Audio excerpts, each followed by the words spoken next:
That's what I was getting at. This thing has been around for so long, so I hate when this happens.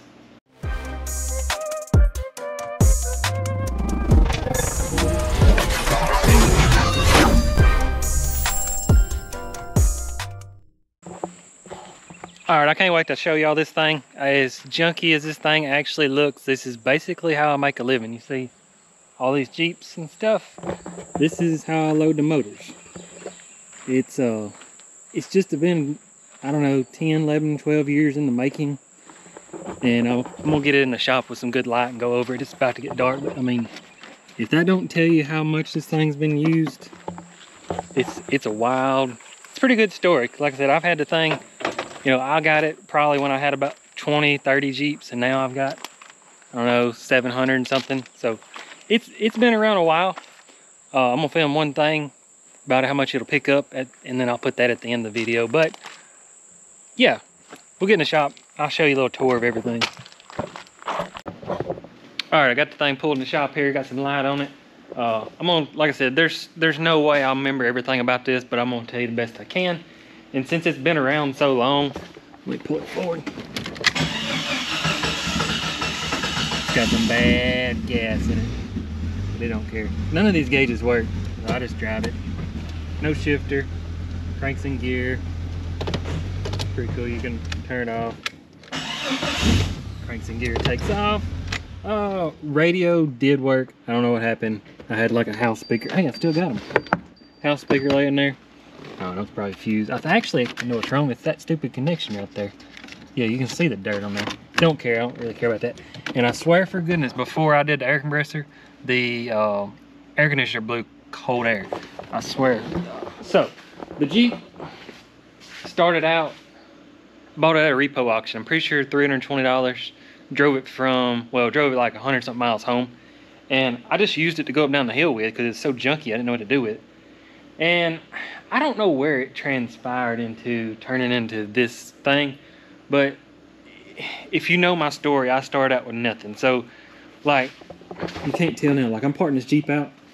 If you can see those skid marks right there, I would take Jeep's apart. Of course, it didn't have a lift. I would take the Jeep's apart on like blocks, and then I'll just drag them out of here with that Jeep. I didn't have nothing to pick them up with, no kind of equipment. So I guess that's where it started. I mean, I was 18, 20 years old. So the crane is obviously probably what the thing's known for. I think I bought the crane, and if you've ever seen one of these, it comes with a pump up jack right here. So I would pull up to like an axle or something, and I'd get a ratchet strap, and ratchet strap as tight as I could, and then hand pump the jack, raise it up, and that's how I sold stuff. Well, I'm trying to remember where it went from there. I think I went to that winch up there and used those for years, mounted up there, and we'll get to that in a second. But I'm trying to remember, I didn't have, you see those drive shafts? That's a drive shaft right there with a bunch of bolts welded to it. It's got a pin right here to keep it where you can swivel. Well, I didn't want to weld it because I didn't know if I'd ever use it, because I had plans of one day putting a swing on it, but never happened. So wound up putting the drive shafts up there because that pin got so wallered out. I had a 1-ton axle hanging down. It come around, busted the window out, and that's kind of where all that started.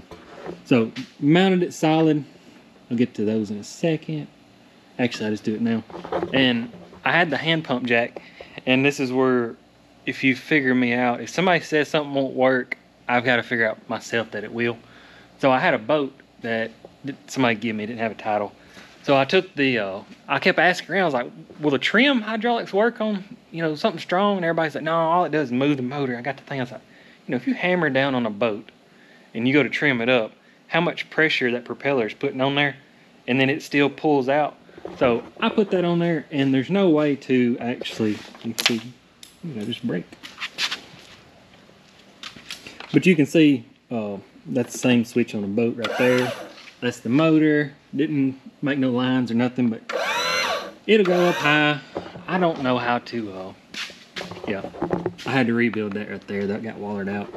And that's part off the boat. You can see it broke. I just rigged the bolt. That's starting to bend. Hose clamps. It's never I know the Jeep's tired, so I've never took time to make it right.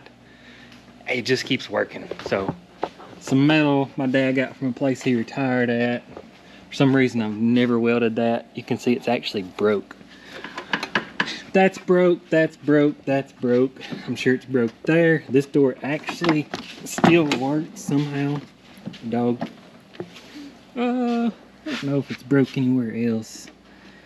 And yeah. But like if you're driving it and put your hand right here, the whole body is like so wore out. I think we tried ripping the door off there, didn't have success. Light bar, funny story. This is the switch right here. I had to turn it around because my dog would get in here and stretch out and do that. And my boy working with me was driving, carrying an axle down there. Of course, there's no shifter here. Same principle. She reared back and shoved it into reverse, and it went into reverse. It stopped. Golly. Cooling fan. Let me back it up. I think I got everything covered back here. I'm gonna tell you about the air when I back it up. I actually have HIDs. Tell you how old this thing is. LEDs. I don't know if they still work. Trailer hitch. Well, crap. Getting out of line on my story here. Yeah, let me back it up. Before I forget to tell you, the green Jeep, I'm sure y'all saw it. I'll put a video right here.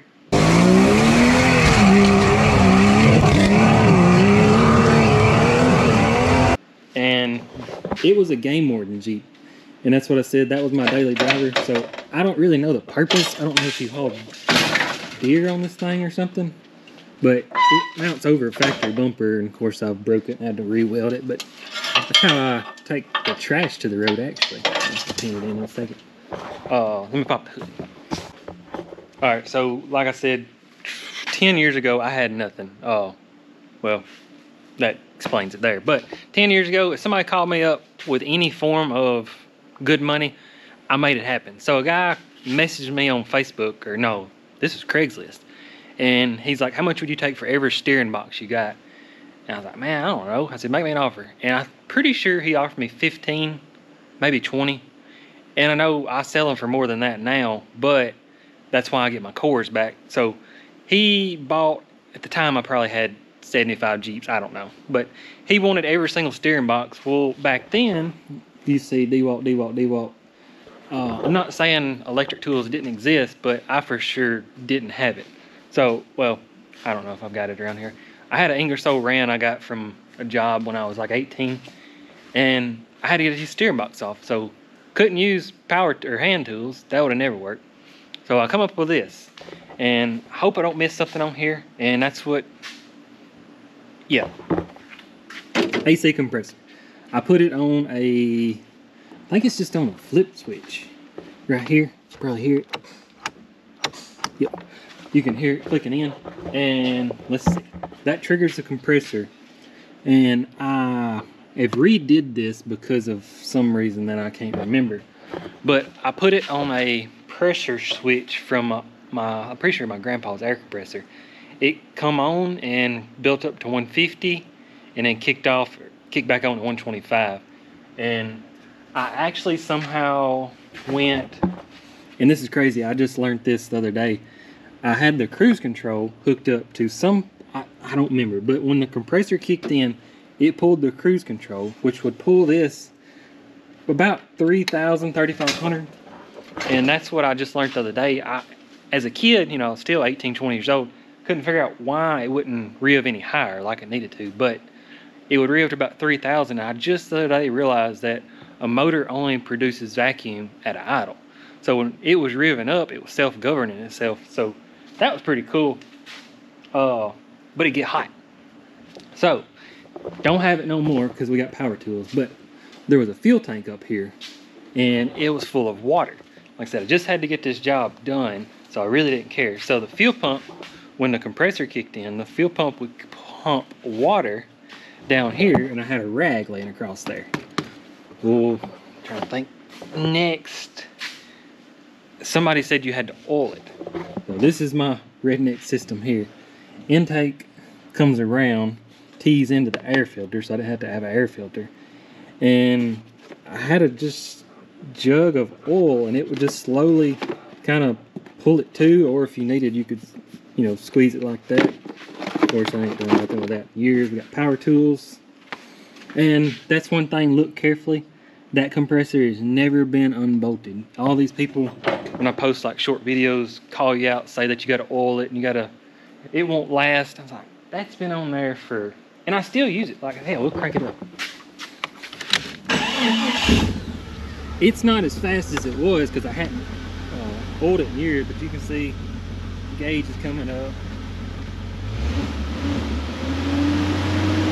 Keep in mind that's filling up that tank and all the air ductwork. But all I use it for now is just air up tires, basically. I don't even think it's got a chuck on there. As you can see, a lot of air. But I don't even think it kicks off now. Give me this just a second. Oh gosh dang, the air ride. All right, drop back to the day when I was telling you about the crane swinging around. It had stock leaf springs on there, no lift. Pretty sure no lift at all. And it would, once it start leaning, it just fall that way. I was like, what the heck? So I had the air compressor on there from the impact gun. Well, I think somebody give me some air shocks. No. Either way, don't matter now. I've got semi-truck, 20,000 pound airbags on each side. So I'm not digging this out, but you can see the dogs live here. But the thing that you air up a tire with, I'm pretty sure you make it out. I took one per side. I think I wrote it back as left. So this one back here runs that airbag on the left. Well, I guess that side. I don't remember, but I don't use them anymore. I just think that's pretty cool. You could check the pressure on each side. And like I told you before, I had equipment. If you had to lift something heavy, you could actually like back the receiver hitch under something and then raise the bags up. And it would probably lift it, I don't know, about an 8-inch lift. Just force the leaf springs. So I think that's it. Let me get it on the lift and I'll show you. It's tired so bad. Oh yeah, one more thing too is I told you when this kicked on, it kicked on the fuel pump, would run water down, and also because Cherokee, it kicked on that auxiliary fan on top of this one.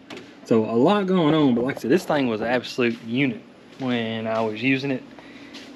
It needs to die, but I've got a Skytrack and a Bobcat and all that stuff, so I still use it over the other equipment because of how cheap this thing is to maintain, but it's gonna die soon. I know it is. Just look at the wiring. You can't make this stuff up. Hoses. Hey, there's my pressure switch. Told you I wouldn't lie.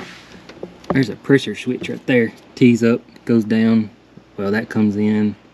I don't know where that comes from, but that goes over there. So yeah. All right, got up on the lift. This thing, I'm sure I'm gonna forget something. This thing's just truly amazing what it's been through. Turn the light up, another one. CVs.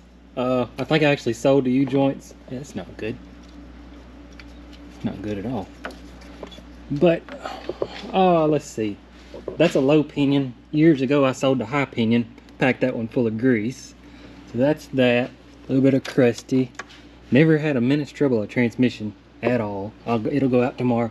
Put several starters. Oh, got the alternator mod. I had to do another video on that one. Let's see. So that's just a factory axle. Oh, the steering box did break loose. That's what I was gonna say. The steering box broke loose from the frame. You can see I did a little bit of bracing there. And what it was, golly, that light is bright. I had 31s on it with full of water. And I'm not that strong, but I swear, I'm gonna say they probably weighed 200 and something pounds. I'll probably do one day just to see how much it weighed. But I filled them full of water, just broke the bead down, and then just shoved a water hose off in there. And I run them about 4 to 5 PSI. Man, this thing would outpull my tractor. It was amazing. But I think somebody made me an offer on them. I wound up selling them. They did freeze. I put water in there, but I wound up with some used antifreeze. But I think that's why the steering box broke off. Oh, like I said, I was young when I started and I had to do whatever. So the 231, it got sold. Put a 249 back in place. That ain't good neither. Start doing maintenance on this thing. It was straight piped, of course, and I finally put a muffler on it. I don't really remember why, but I think it's that one. Yeah, that one's welded. So that's there. Well, you can see the airbags. What a fabulous job I did there. That one, I don't even think that one works anymore, but it runs, so whatever. Bolts welded. Let's see if I can get the camera up there. You can see that's pretty broke. Drop the camera down. That one's a little harder to see. Probably gonna rub the fuel line in half. Well, no, it's a vent tube, so it don't matter. Something's rubbing that. Never had a minute's trouble out of the rear end. We'll say that. About, well, yeah, let me show you. It's kind of hard to see in the video, but look, like the frame right there is supposed to be, let me tap the screen. The frame right here, you can see it's supposed to be parallel with everything else. It's at like a 5 degrees, so this thing is plumb broken half, flexed over. I mean, just look at the trailer hitch. You can see it's supposed to be level and it's pointed down, so that broke off a few times. Obviously this welded something. Don't have to worry about rust on this thing at all. That one broke on me the other day. The whole time the Jeep just sits there and just bounces. It has no, I can't run shocks. I tried to put shocks on there one time. Wherever I put them, I don't even remember, but they broke off. So it's gotta be something else I'm missing. Well, get her back on the ground and I'll see if there's anything I'm missing. Man, it's a good light. One thing I think I forgot to add is I can't actually tell you what happened, but it rained one day. One of these switches got waterlogged, and before I had the drive shafts. The winch took off. You know, I was gone, I was asleep, and it pulled it this way. I keep this on there so I don't bounce something down. But it ripped that drive shaft off, come around here, and like twisted. I think it busted. No, I'm missing something. But yeah, it ripped around there and fried all electronics. Luckily, it didn't catch on fire. Oh, this is pretty cool. How cheap I was. Hot wire runs through, stripped it back, hose clamp with a bottle cap on there. So I think it's about it. Let's go pick something up, and y'all are free to go. Like this Jeep right here. If you wanted that fender off, that fender's actually good, but you got to get down there to get some bolts out. Oh, this is where Wrecker Jeep comes into play here. I honestly don't know how much the thing will pick up. It just is what it is. But kind of crooked. But you can see, I mean, that's the entire Jeep off the ground right there, or the entire front, which I know that's just a body. But, you know, to get a fender off and shove a block of wood into there. So the thing's pretty handy. But yeah, I think it's got it covered. Y'all made it this far. Appreciate y'all watching. I'm sure I'll see you next time. If I forgot anything on this, shoot a comment. I'll do you a short video. These videos actually take more effort than you realize. Appreciate y'all.